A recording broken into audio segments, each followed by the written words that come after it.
இந்தியாவினுடைய சுதந்திர தின வாழ்த்துக்கள்.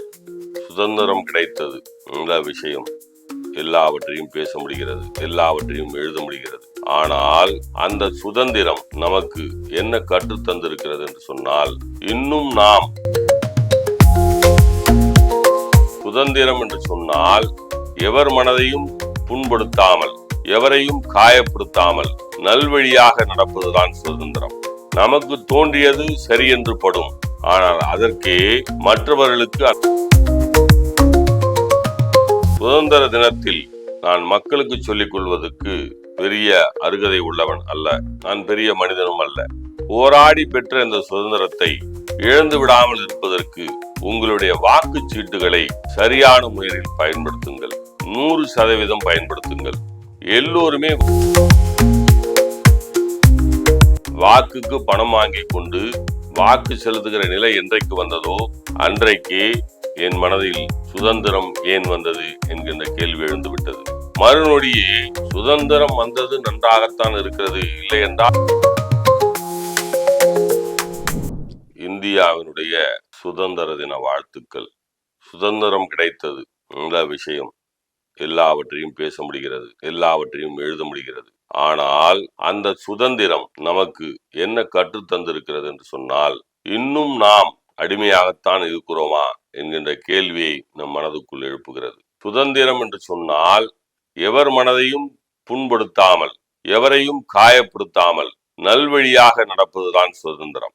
நமக்கு தோன்றியது சரி என்று படும், ஆனால் அதற்கே மற்றவர்களுக்கு அந்த பொருள் சரியாக படாது. சுதந்திர தினத்தில் நான் மக்களுக்கு சொல்லிக் கொள்வதற்கு பெரிய அருகதை உள்ளவன் அல்ல, நான் பெரிய மனிதனும் அல்ல. போராடி பெற்ற இந்த சுதந்திரத்தை இழந்து விடாமல் இருப்பதற்கு உங்களுடைய வாக்குச்சீட்டுகளை சரியான முறையில் பயன்படுத்துங்கள். 100% பயன்படுத்துங்கள். எல்லோருமே வாக்களிக்க வேண்டும். வாக்களிக்கும் பொழுது உங்களுடைய மனசாட்சியின்படி நீங்கள் எப்படி வேண்டுமானாலும் இருக்கலாம்.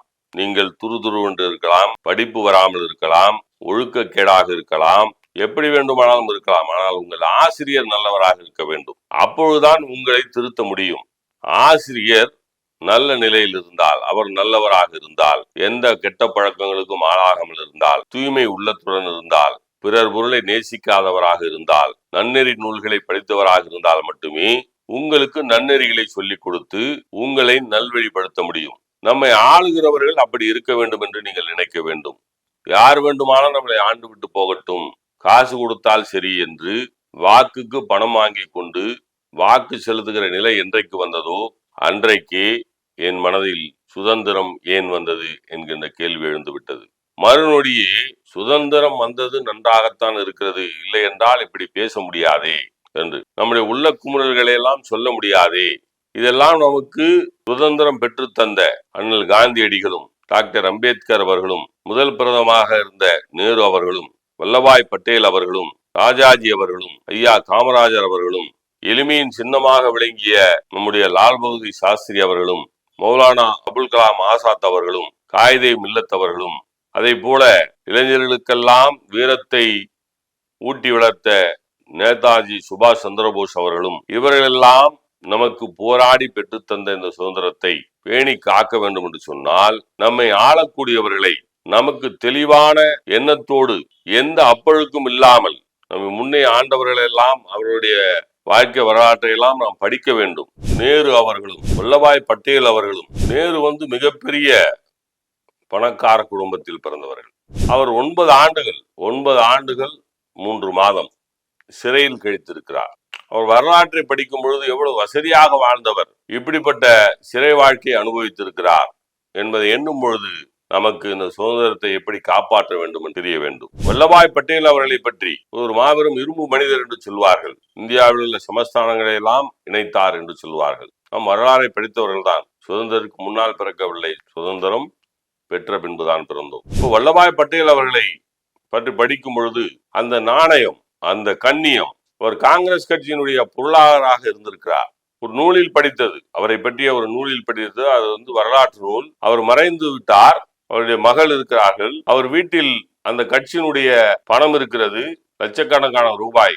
என் நினைவு சரியாக இருக்கும் என்று சொன்னால் 30 லட்சம் ரூபாய் என்று நினைக்கிறேன் எழுதப்பட்டிருப்பது. 30 லட்சம் ரூபாய். அந்த பணத்தை அன்றைக்கு வல்லபாய் பட்டேலுடைய மாபெரும் இரும்பு மனிதருடைய மகள் அந்த பணத்தை காங்கிரஸ் கட்சியிடம் ஒப்படைக்கிறார். 30 லட்சம் ரூபாய் என்பது இன்றைக்கு 3000 கோடிக்கு சமமானதாக இருக்கும். இதுதான் நேர்மை. குண்டடிப்பட்டார்கள், சவுக்கடிப்பட்டார்கள், ஆனால் வசதியாக வாழ வேண்டும் என்று அவர்கள் நினைக்கவில்லை. இந்த வறுமையில் இருந்து இந்த நாட்டை மீட்டெடுக்க வேண்டும் என்று நினைத்தார்கள். அப்படிப்பட்ட வல்லபாய் பட்டேல் பிறந்த இந்த நாட்டில், நேரு பிறந்த இந்த நாட்டில், அப்துல் கலாம் பிறந்த இந்த நாட்டில், ராசாசி பிறந்த இந்த நாட்டில், அண்ணா பிறந்த இந்த நாட்டில், அம்பேத்கர் பிறந்த இந்த நாட்டில் நாம் இந்த சுதந்திரத்தை என்ன செய்து கொண்டிருக்கிறோம் என்பதை நாம் எண்ணி பார்க்க வேண்டும். இரவில் கிடைத்தது என்று சொல்வார்கள், இன்னும் விடியவே இல்லை என்கின்ற எண்ணம் தான் தோன்றுகிறது. நாம் வளர்ந்து இருக்கிறோம், ஆனால் வறுமை ஒழிந்திருக்கிறதா? நாம் வேகமாக வளரும் பொருளாதாரம் என்று சொல்லிக் கொண்டிருக்கிறோம். வறுமை கோட்டின் கீழே இத்தனை கோடி மக்கள் இருக்கிறார்கள் என்று அரசாங்கம் புள்ளிவிவரம் சொல்கிறது. நாம் கல்வியில் முன்னேறி இருக்கிறோம், ஆனால் உலக தரவரிசை பட்டியலில் இந்திய பல்கலைக்கழகங்கள் இடம்பெற்றிருக்கிறதா என்றால் கேள்விக்குறியாக இருக்கிறது. நம்முடைய சந்ததியில் பல பேர் இன்றைக்கு மேலை நாடுகளில் பணிபுரிந்து கொண்டிருக்கிறார்கள். பெரிய விஞ்ஞானிகளாக இருக்கிறார்கள், மருத்துவர்களாக இருக்கிறார்கள், ஆராய்ச்சியாளர்களாக இருக்கிறார்கள். இங்கே சாதாரண அரசாங்க பள்ளியில் படித்தவர்கள் தான் அவர்கள். அவர்களுக்கெல்லாம் என்னுடைய ஒரு கேள்வி என்னவென்று சொன்னால், இந்த நாட்டில் இங்கே ஏழ்மையில் பல கோடி மக்கள் உழன்று கொண்டிருக்க உங்கள் படிக்க வைத்த இந்த நாட்டுக்கு நீங்கள் என்ன செய்தீர்கள்?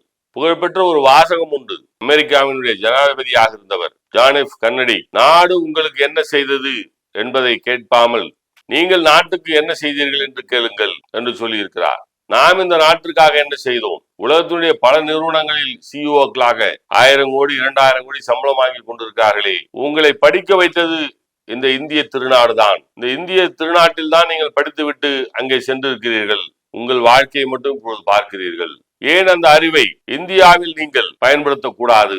இந்தியாவில் உள்ள அரசாங்கங்களை, முதலமைச்சர்களை, பிரதமர்களை சந்தித்து உங்களுக்கு இப்படிப்பட்ட அறிவெல்லாம் இருக்கிறது, இந்த வாய்ப்பை உருவாக்கி தாருங்கள் என்று சொன்னால் செய்து தருவதற்கு இந்தியாவில் பல மாநிலங்கள் தயாராக இருக்கிறதே, ஏன் நீங்கள் பிறந்த மாநிலத்தையே உயர்த்தலாமே என்பது என்னுடைய கேள்வி.